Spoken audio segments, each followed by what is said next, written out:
Election का दिन शुरू हो गए अब चुनाव के। अब वो ये समझ रहे हैं इस बात से हमारे हिंदू भाई खुश होंगे तो वोट बढ़ेंगे तो बीजेपी की सरकार बन जाएगी, हम फिर मुख्यमंत्री बन जाएंगे। देखिए, सड़क पे नमाज, हम तो अलविदा के जुमे को साल में एक बार, वो भी अगर मस्जिद फुल हो जाती जब तक, वरना कोई हमें वो थोड़ा ही अल्लाह का घर है मतलब पढ़ देंगे।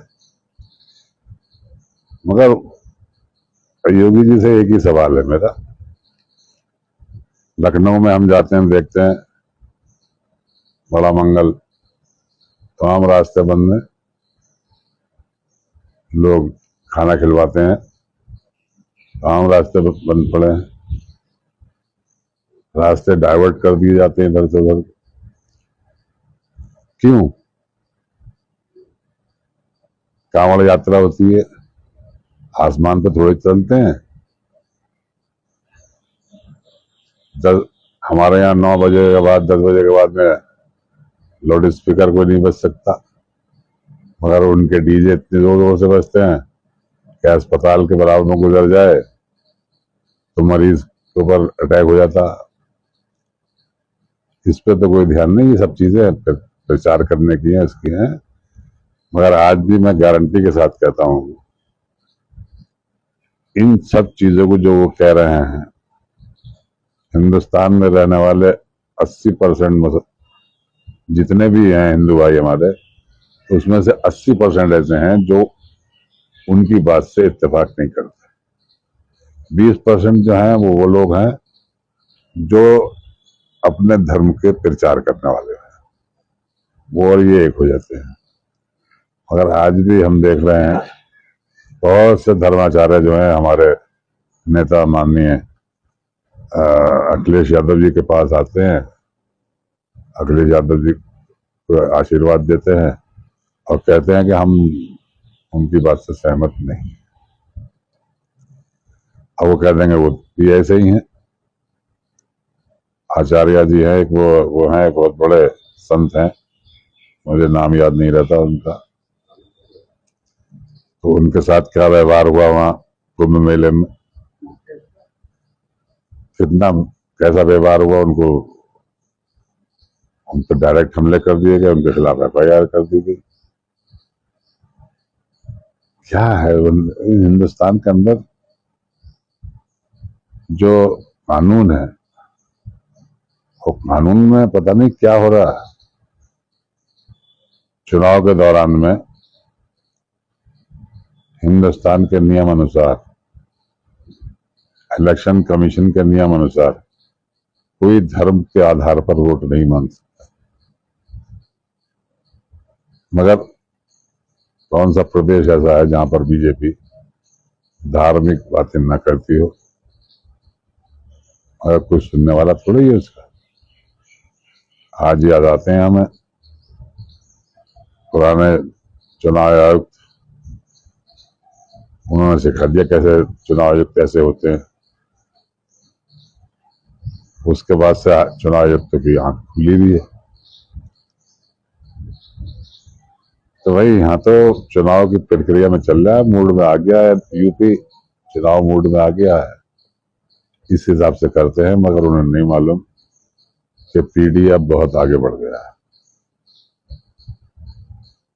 और उन्हें अपनी दीवार, अपनी धरती खिसकती भी नजर आ रही है, तो वो ये काम करने लगे हैं। आपने देखा होगा अभी पीछे वीडियो में कि बंगाल के अंदर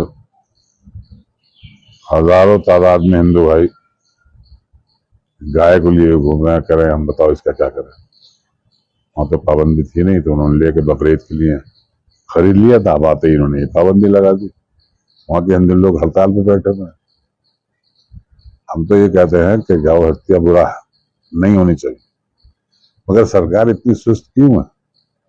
सरकार क्यों नहीं सोचती राष्ट्रीय पशु घोषित करे, उसे पूरे हिंदुस्तान में बैन कर दे, देखें कौन काट लेगा।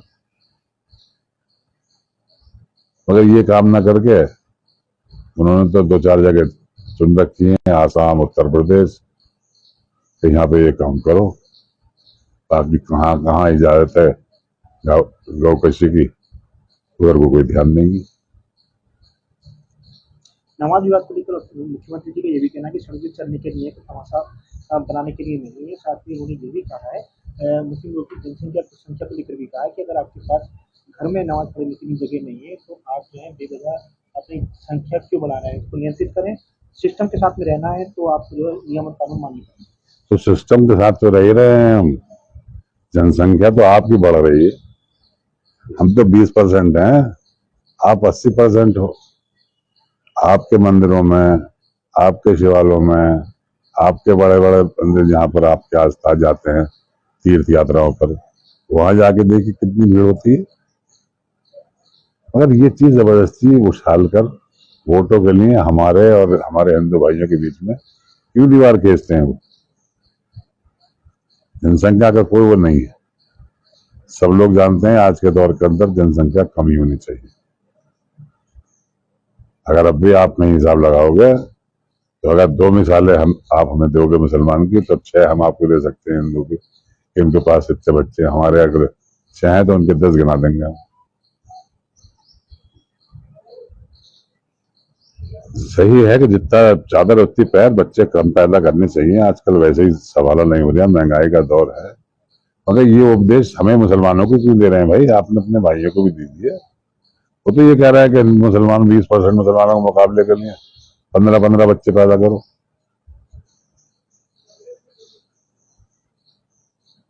सही उपदेश देने चाहिए।